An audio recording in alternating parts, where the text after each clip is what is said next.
Hello and welcome to Retire Rich, Tales of Financial Freedom podcast with your host, Marc Hernandez. I'm your producer, RJ Malik, and Marc, welcome. How are you?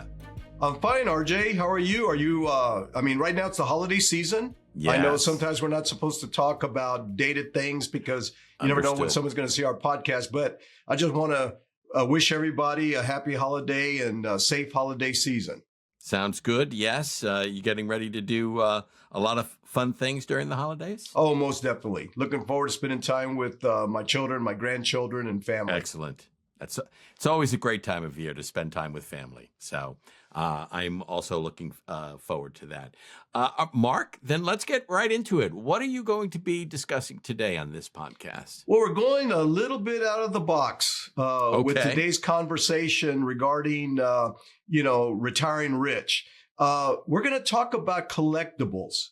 Collectibles come in many different fashions. I mean, there are people that I personally collect art.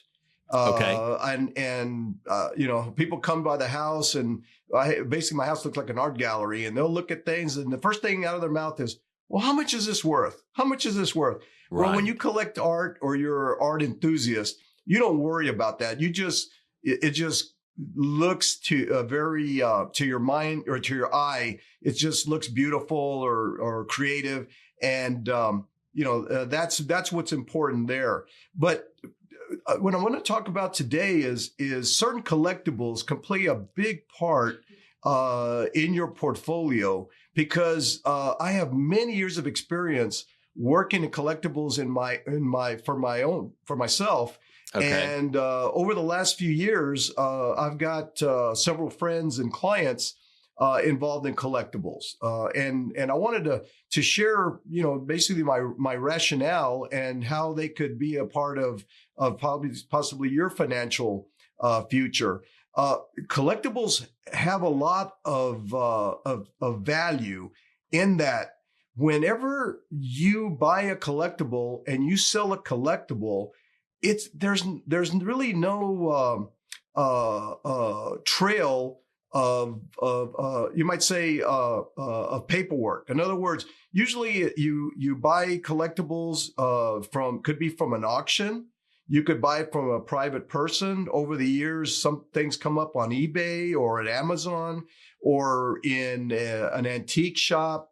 I mean, you can find them anywhere. And when I talk about collectibles, again, we mentioned art. There are coins, and I'm not much of an aficionado of coins, but one thing I've learned over the years is that true coin collectors do not buy those gold coins that you see advertised on TV and don't miss out. And we've got these, a limited edition, because people that I've known that have done that, when they go to try to sell it, they're very unhappy because the quality of those coins, the gold in those coins, is not what you'd expect from a true monochromatic gold coin. And so my understanding on coin collecting is you're better off going to a dealer, to a reputable coin collector dealer, either purchasing or selling there, because a lot of people inherit their collectibles. Right. Right now, the baby boomers were getting older. The silent, era, most of those have passed away. But the Gen Xers and the millennials are inheriting their family's assets, and if they're collectibles, they may not know, how to dispose of it or how to properly maintain it. So again, we want to talk a little bit about that. Now, the collectibles I want to talk about is that I'm having a lot of success with are sports collectibles. Very, very big. A matter of fact, those that watched the World Series and saw Freddie Freeman hit that home run to win the game, that ball was just auctioned off for over $1 million. Oh, okay. The ball that Aaron Judge dropped in game 5, where he dropped it, that ball just went at auction for $47,000. Now, what is the cost basis for those people that Right. had those balls and sold them? Zero. I mean, the cost of buying a ticket for the game or whatever, but basically nothing. Well, the thing about collectibles is, especially sports collectibles, if you know what you're doing or you're working with somebody who knows what they're doing, you can get in, get these collectibles at a good price. And in the future, and I can tell you this, the value and the increase in these collectibles is astronomical. And I'm going to share a few of my personal stories so that way you'll understand that. I have a question. Mm-hmm. You know, let's just go back to Freddie Freeman's home run ball. How do you verify that? Oh, it's very, very simple. The ball was in the outfield. Somebody caught it. It's on tape. You can see they probably fought over it. Immediately, that person probably was interviewed by local TV stations. Okay. Oh no, it's not hard to do that. By the way, you brought up Freddie Freeman, and I've got a Freddie Freeman rookie card here, and I'm going to talk about these cards here in a second. But the thing is that collectibles are becoming more and more and more popular. Why? Because people that have the money to afford these type of collectibles are basically my generation. You know, we grew up as sports fans, whether it's baseball, football, basketball, hockey, golf, anything. We grew up sports fans, idolizing people. And we would go buy baseball cards, football cards, stuff like that. And we would still put them in our closet. And then, you know, as you get older, you bring them out and say, hey, what do I have here? Well, in the 1990s, there was a huge boom in sports cards. I mean, huge boom. Collector. There was shops all over the country that sprouted off that made tons of money selling baseball cards, football cards, sports memorabilia. Since they still exist, but they're not as, I mean, in the 90s and early 2000s, they were almost in every neighborhood. Now, you know, they're still in malls and they're still in certain neighborhoods and in large communities. You've got them, and they're still doing brisk business because the collectible business is doing very well. The big thing, one of the big things is the tax advantages. Okay, and I brought that up. I mean, as a kid, have all these football cards, baseball cards. Now, baseball cards were started being produced in the 1800s, and in the 20s when Babe Ruth was popular, Lou Gehrig, Ty Cobb, and then in the 50s, 40s, 50s, 60s, 70s, you know, even in the up to the mid 80s, there was usually one company or two companies producing these products. Well, in the 90s, it just boomed. And even now, you have many, many different companies producing these products. The big name in the markets today in baseball is Shohei Ohtani. Well, Shohei Ohtani, he's got rookie cards that are produced by 10 to 15 different companies. It just depends on the companies that maybe produced less of them. You know, football, you've got Patrick Mahomes, you know. In hockey, you know, you've got, there's Wayne Gretzky was still the icon in hockey, and Bobby Orr in hockey, but there are big stars, Connor McDavid, you know, there's some big stars nowadays. And golf, of course, there's Tiger Woods.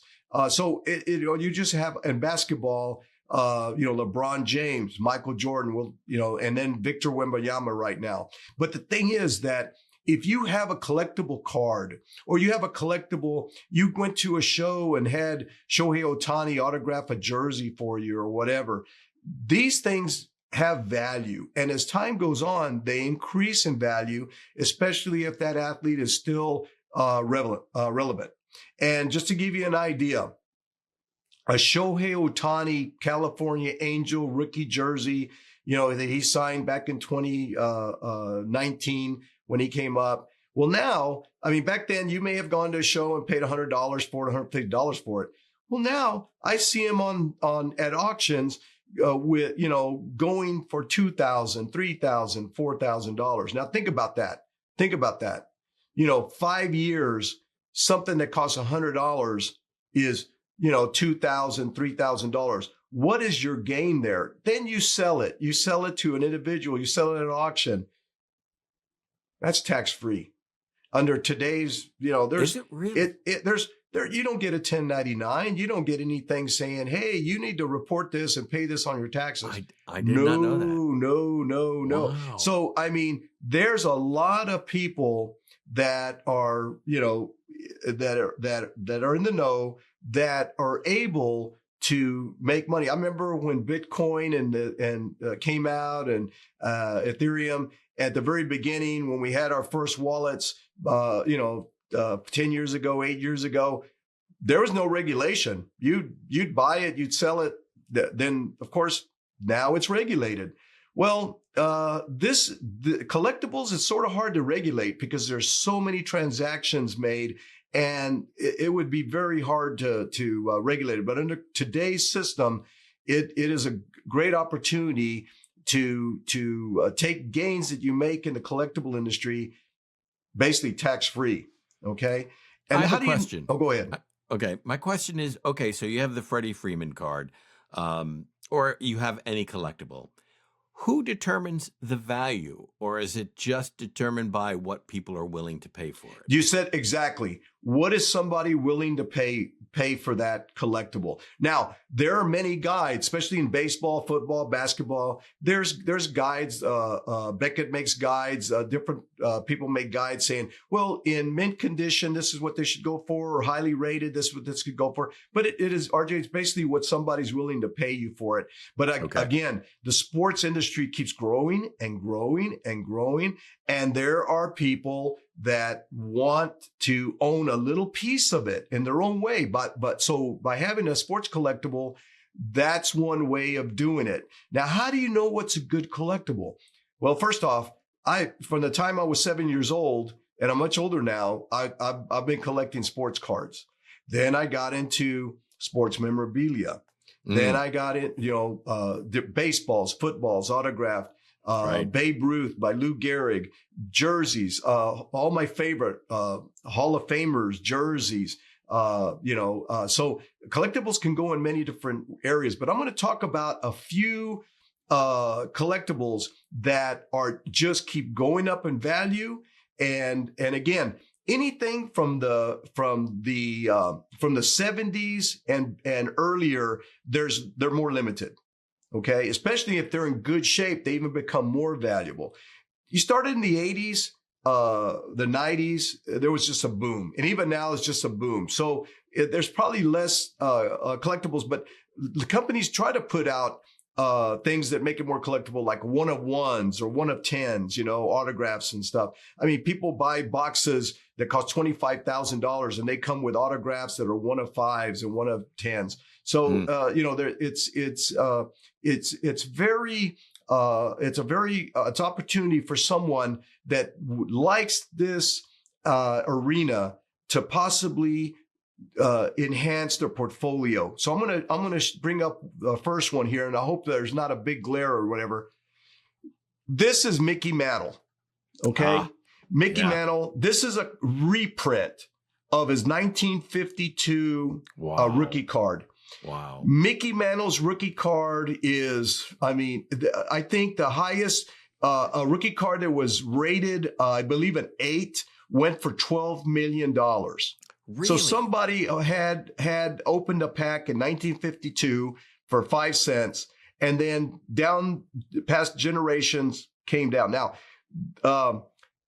several years ago, I had an opportunity to buy a Mickey Mantle rookie card. At that time, it was not in best shape. I mean, it was probably rated, and we'll talk about ratings in a minute, probably rated a 2 or a 3. And at that time, I probably could have purchased it. This would have been in the early 2000s for about $5,000 or $4,000. Even not, and it's not in good shape. Not in good shape. Wow. And I'll talk about that here in a second. So now that same rated card, maybe a 2 or 3, probably is going to go into hundreds of thousands, pretty much close to hundreds of thousands. Ones that are poor, where the front of the card is peeling off. You just know it's a legitimate card, but it's just all torn up or whatever. The worst shape, $20,000 to $40,000. Amazing. Okay, $20,000 to $40,000. This reprint, I got this probably in the 90s, maybe the early 90s. It says a reprint of 1952 card. It's in great shape. I've had it in this block thing. I don't know if I put this at auction, how many of these exist? Some might say, you know what? I want that reprint from 1992 or 93. Oh, maybe it goes for $1,000, $2,000. I mean, this thing probably cost me $5, $4, you know? Right. But it's, you know, now I have in my collection many Mickey Mantle cards in various shapes. And I'm trying to collect all of them, to have every one that was issued up to 1969, because the career went from 1952 to 1969. Now, Mickey Mantle is an icon. Anything that's Mickey Mantle has value, and it keeps going up in value. So as a collector, I tell clients or I tell friends, hey, if you want a piece of memorabilia, anything Mickey Mantle has tremendous value. Now, let me bring somebody else on. This is a kind of a new icon. This is Tom Brady. This is a Tom Brady rookie card. Has his Michigan uniform. I see that. Now, the thing is, let me bring this up. The rating, if you can see in the middle, there's a rating. It's called PSA DNA. This means it's one of the most highly reputable rating services. This card is rated a 5. So remember, 10 is immaculate. 1 is poor. 5 is middle of the road. I got this at an auction, and I usually get mine at reputable auctions, and I will only purchase something as long as it's been documented to be verified as legit by PSA DNA, by Beckett, or by James Spence. To me, those are the 3 rating companies that I legitimately, because they're putting their sticker on it. So they're legit, meaning they've checked it out to make sure it's legit. Well, this Tom Brady card I got at auction, I think I spent several $100, maybe a couple $100 for it, $300 for it a while back. But I'm always keeping track of all the different auctions. I look at 4 to 5 different auctions for this particular card in this particular grade. You want it because if it said, oh, this Tom Brady card graded a 10 sold for $5,000. Well, this is not a 10. It's graded a 5. So I'll look for 5s, 4, 5, or 6s in that. And I'll go and I say, oh, I look at it. I see what it finally sold for at auction. Gives me a good idea of how the value of this card is doing. And I can tell you this, since I've been doing that for the last several years, they're not lower. They're all higher. Okay. Huh. So that tells me if I want to put this Tom Brady card at an auction, and I also know which auctions have been bringing in the highest value for those type of cards. There's sort of like an auction house. There's many auction places. Oh, really? I can name one because I'll name one. I guess I can name them. I don't want to get in trouble or anything. But Golden Auctions, they actually have a show on Netflix. And they've had 2 years of episodes. Golden does many auctions. They even have weekly auctions because they have so many people using their auction house. Then you have Wheatland auctions. You have Heritage auctions. You have SCP auctions. And that's just a few. Then you got Amazon. Then you got eBay. I don't recommend, I don't buy anything from eBay anymore because they notoriously produce a lot of could produce a lot of what I've heard illegitimate memorabilia. But if you go to these other ones and they are verified with PSA DNA or Beckett or James Spence, I think you're doing fine. And I showed you the Freddie Freeman. I'm just going to bring this back again because of ratings. This, I don't know if you can see it. This was rated a 10. That means it's mint condition. Wow. Freddie Freeman will probably be a Hall of Famer, especially what he did in this World Series. Maybe he might do better. He's a multiple world champion with the Braves and with the Dodgers. He's a good guy. Freddie Freeman's a great guy, great reputation. I know what I paid for this card at auction. Mark, I got to tell you, among Met fans, he's not a good guy. Oh, I know, most definitely. Well, but the thing is that I can assure you, I know what I paid for this card at auction. It's 10. And based on what happened recently and this ball getting signed for 1.5 million, I would assume if I put this up at auction in the near future, I would assume to double my money pretty rapidly. Now, this particular card, I only got about a year ago or less than a year ago. So think about if you double your money in less than a year, that's not bad. Now, of course, in the stock market, if you bought NVIDIA last year, you more than doubled your money or tripled your money. Well, that's a stock that does that well. It's pretty rare, but I'm talking about a whole bunch of different memorabilia that can do very well. The next one is one that I collect a lot of, Mr. Michael Jordan in basketball. Right. And this is his third year card. This is rated a 8. And again, when you're talking about collectibles, if you know nothing about the world of collecting, if you collect Mickey Mantle, Babe Ruth, Michael Jordan, Wayne Gretzky, Tom Brady, those are icons. Now, there's many players that are underneath them, but Michael Jordan, anything Michael Jordan is golden. Especially from the early years. His 86 Fleer card in mint condition goes for $10,000, $12,000, $15,000. That's probably going to continue to increase. In poor condition, because I've had several that I've had and sold over the years, in lower rating, $2,000, $3,000, those still sell for $2,000, $3,000. Okay, so I have a question. Go ahead. Now, does it also factor in, let's say we're talking about Barry Bonds, his father, Bobby Bonds, and Willie McCovey, who were big in the late 60s and early 70s. Now, would they fetch more money in the San Francisco area because they were San Francisco Giants than nationally? Or that doesn't matter? It doesn't have to be, San Francisco, yes, but any Giant fan. Willie McCovey's rookie card is 1960. And Willie McCovey's a Hall of Famer, hit over 500 home runs. Right. But yet his rookie card in pretty good shape. I mean, if you get it mint, it's going to go probably for a couple of thousand or 1,500 to a McCovey fan. But if it's in just 4 or 5 range, probably get it for $100, $150. It's not going to generate the big dollars. Okay. Basketball. I love Pistol Pete Maravich. He's one of my favorite players of all time. Pistol Pete Maravich is an icon in basketball. His rookie card in great shape, fetches a lot of money. He didn't sign a lot. There's not a lot of signed. They produced the top 50 NBA players of all time, and I've seen them in different locations. They're signed by all 50 players on one huge, it's a huge sheet. And that thing goes for $50,000 or $100,000 or maybe more. Wow.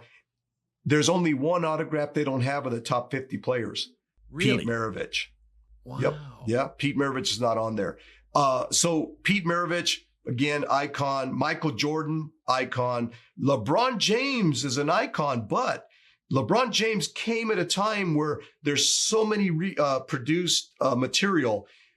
Sure, his rookie card in mint condition, there's so many different of them, but there's maybe 1 or 2 that are more iconic, but you can still get them, very reasonable. Victor Wembanyama, I've got many, started collecting his memorabilia in 10s. I've got many of them 10s, but I got them for a couple $100, but yet, maybe in the future, maybe it'll be worth a lot more. And again, I as a collector don't collect specifically to resell. I collect things that I love. I collect players that I love. I collect issues that I love. And I'm going to speak about one issue, football issue, the most beautiful football cards I've ever seen in my life. Philadelphia football cards from the 60s. If anybody has those, I have a whole set of 67, 66. I think they started in 64. I think they produced from 64 to 67 or 68. It wasn't very many years, Philadelphia Gum Company. But they're beautiful. They're made, the colors are beautiful. That was something I wanted for my whole life to have the sets. So I do have the complete sets, and they didn't cost me tremendous amount of money because the cards themselves were probably graded 2 to 4 to 5, each one. But if I would have, now I do know of a Philadelphia football set that they were higher rated. Each one was higher rated, and it went for like $4,000 to $6,000, which still is not a lot because I'm always looking for baseball sets. So let me mention one baseball set and how much rate of returns are. About 2.5 years ago at an auction, I bought a 1965 Topps complete baseball set. That's all the players in 65. Your Mickey Mantle's in there, Willie Mays, Willie McCovey. I mean, all the icons from in 1965 are there. The shapes are good. I mean, it's probably middle of the line shape, but it's a complete set. Had Steve Carlton's rookie card, Jim Catfish Hunter's rookie card, Wow. Joe Morgan's rookie card. So I bought it. I think I got it for about $660 at auction. That was about 2 years ago. Well, the last 65 set in the condition that I have just went for about $2,800. Wow. So think of that. If I send it to auction, to the same auction, I could expect probably to get something similar. Now, what is the gain in that in 2 years? And how much tax am I going to pay on that? Now, I'm hoping I'm not letting the cat out of the bag. Next thing you know, we got to look at this, to tax collectibles. But I'm just saying that if you love sports, if you love art, or if you love coins, or you love stamps, or if you love kites, trains, there's collectibles. People collect a lot of different things. But let me tell you, is the sport industry growing or shrinking? It's growing. What's going to happen to sports collectibles? Now, as time goes on, as the baby boomers die out, are Gen Xers going to get into it? Well, I can tell you this. Yes, they are getting into it. Because they're realizing, and millennials, they're realizing the opportunities for getting the right thing. And as I said, what you want to look for at collectibles is read up on them. But if you like them, or you like a team, or you like a player, or you like, and you want to have something that you can get sports worn collectibles, which are more expensive, worn in a game, the World Series or regular games. Right. Yeah. But you can go to shows where the actual athlete is there and sign, take a picture with them, and that means more to you. But it also adds a provenance to the item you have, and make sure that if you want to resell it or sell it, that you're going to have buyers for it because of the authenticity. So again, authenticity is very important. Ratings, very important. Every few weeks, I'm looking at auctions. What am I looking for? Mickey Mantle's, Babe Ruth, Michael Jordan, Pete Maravich. What about team yearbooks? Are they valuable? No, they're not valuable. I can tell you this. I mean, at auction, you can get old Sports Illustrated, old sport magazines. You can get now. Let's talk about years. Yeah, well, 1927 Yankees. Oh yeah. Anything for the 1927 Yankees, yearbook, pennant, whatever. Oh, huge dollars. Okay, right. Huge dollars. So you need to look at teams. The '85 Bears, iconic football team. So if you have a specific year of a team that was iconic, they did something magical, then yes, I mean that yearbook could be more valuable. But normally yearbooks, things like that, it's your individual sports cards for iconic players. Again, okay. I see that and on the resale market, Mickey Mantle's, Babe Ruth, Michael Jordan, Pete Maravich, Tom Brady, and you would think Joe Montana, greatest of all time, his stuff's pretty reasonable, and now, sure, if you got his rookie card with the 49ers graded a 10, it goes for probably a few thousand, but his rookie cards with a middle grade of 5, a couple $100, $200 or $300, very reasonable. Muhammad Ali in boxing, that's iconic. Mike Tyson, these people that are iconic, and Tiger Woods, his rookie card, Tiger Woods, he Upper Deck put out a autographed card for him several years ago with a used ball that he used in a tournament. So these type of things could have significant value. And the thing is that how can you do this? Well, the first step is if you want to do this, do things that you love. Work with athletes that you love and teams that you love. Go to find out the different auctions. I said Golden. Had Heritage auctions, Wheatland auctions, SCP auctions. I named these auctions because I've used it, but there's many, many others. Individuals. I wish I'd have done this. There is a guy, his name is Barry Halper. I don't know if Barry's still alive. He started collecting stuff in the 60s and 70s. He had a warehouse full of stuff. I think he sold his stuff for millions and millions of dollars, but he would go put ads in towns for baseball cards. You have cards from the 40s, 50s, 60s. We'll pay cash for it. Now, back before the 90s, people probably would sell everything they had, right? And I still run into people all the time. Oh, my son has in his room, he's got tons of memorabilia. And I said, well, let me look at it.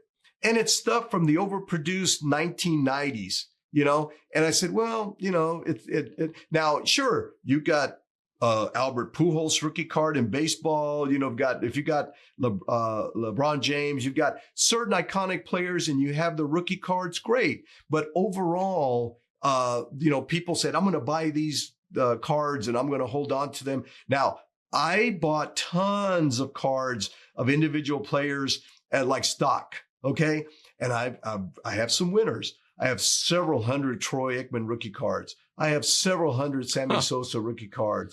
I have so many Barry Sanders, Deion Sanders rookie cards. So I do have, I bought a bunch back then. Okay, Emmitt Smith rookie cards.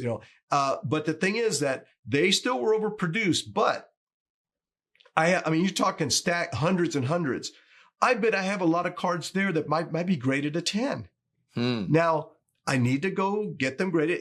It costs money to do that, to get them graded. But if you have an eye for the cards and you see this could be possibly a 10, send it in, get it graded, whatever they charge, and then you might have a winner there. So that's my recommendation if you want to get into it. And again, I love talking about this. If you're listening to this podcast, I want to talk to Marc about my collectibles, or I want to get into collectibles, feel free to reach out. It's a passion of mine. I'm always looking to upgrade my collectibles. And when I upgrade them, the next step is sell that extra double or triple, and get more money that you can use for that. But think about it. As we're not talking about sometimes holding some for 10, 20, 30 years. If you can go to an auction, because remember, in an auction, what if somebody misses that key piece of memorabilia and you get it for a good price? Because what I do is I see something, I want it, and I set a limit. And I said, I'm going to put a bid on it, but here's my limit, because I know what it's been going for at other auctions or what it went for previously at this auction. And the max I'll go might be 50 to 60% of what it's going for at other auctions now. Okay. And if I don't get it, fine.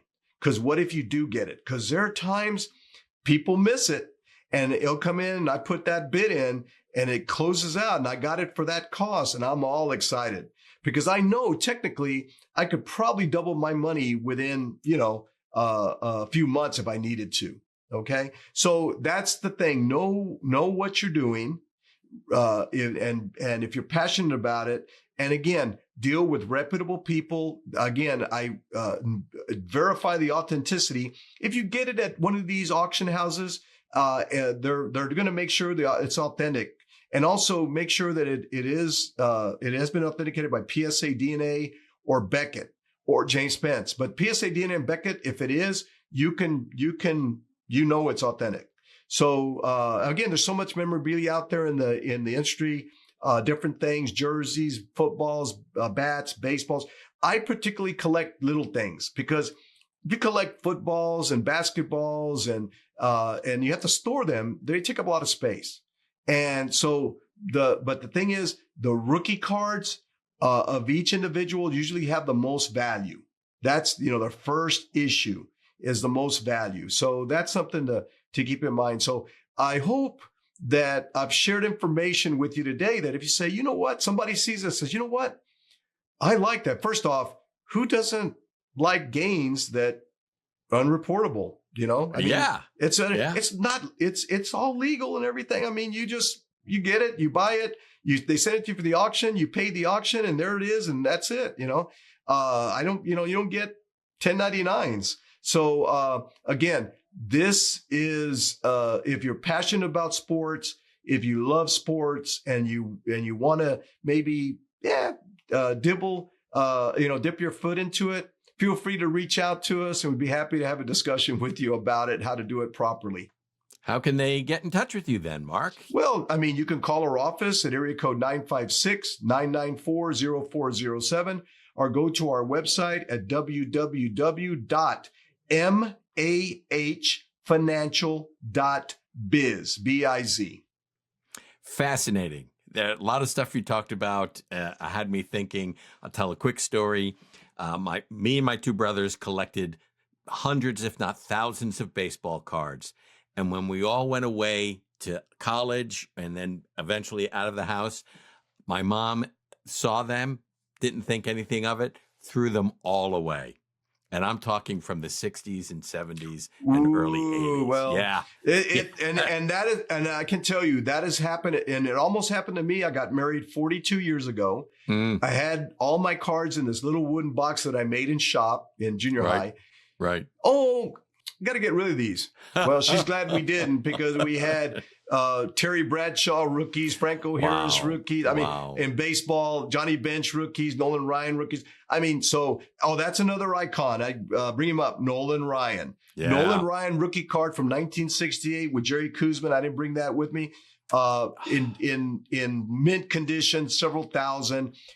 Even in rated 1, usually goes for $400 to $600. Wow. Okay. Wow. So again, I always, if I see it out there in poor condition or low rated condition, I always put a bid on it. I max out maybe at $150, $180. Nice. Hope nobody sees it. Usually, no, a lot of people are into collecting and collectibles all over the world. From all over the world. I mean, you'd be shocked. You got collections from all over the world. So again, it's a passion of mine. I just wanted to bring it up because it can be part of your portfolio. It is a big part of my portfolio. I am already looking at what am I going to do with this. I may be putting stuff at auction to get, but now's a good time. It is a good time. The prices are good. The economy's good. So now's a good time to, like when you sell stocks, you sell high, you buy low. If it's market's down, same thing with collectibles. Go in and buy what you really want at the price you set the limits at when the market's down. But the thing is that collectibles just seem to keep increasing and increasing. So it never really comes down. It never really comes down. Sounds good, Marc. We got to wrap things up here. I appreciate it. This was a fascinating podcast. I enjoyed listening to you and sharing that information. And we look forward to your next podcast. And thank you for listening to today's Retire Rich, Tales of Financial Freedom podcast. Please like, follow, and share this podcast with friends and family. Until next time, for Marc, I'm RJ Malik. Thank you for listening to Retire Rich, Tales of Financial Freedom. Have questions about topics covered during the show? Visit our website at www.mahfinancial.biz or give us a call at 956-994-0407. Don't forget to click the follow button to be notified when new episodes become available. Investment advisory services and financial planning services are offered through Simplicity Wealth LLC, an SEC-registered investment advisor. SEC registration does not constitute an endorsement of the firm, nor does it indicate that the advisor has attained a particular level of skill or ability. Insurance, consulting, and education services offered through M.A.H. Financial. M.A.H. Financial is an unaffiliated entity from Simplicity Wealth. Clicking the like button does not constitute a testimonial for or an endorsement of our investment advisory firm, any associated person, or our services. Clicking the like button is merely a mechanism to circulate our page. Like is not meant in the traditional sense. In addition, postings to our page must refrain from recommending us or providing testimonials for our investment advisory firm. Because the SEC and state securities regulators generally prohibit testimonials, any such postings are subject to swift removal. The views expressed herein reflect the views of Marc Hernandez and Carlos Lopez as of the date referenced. These views may change as conditions change. The views expressed herein are not intended and should not be construed as investment advice, and they do not address any individual's specific situation.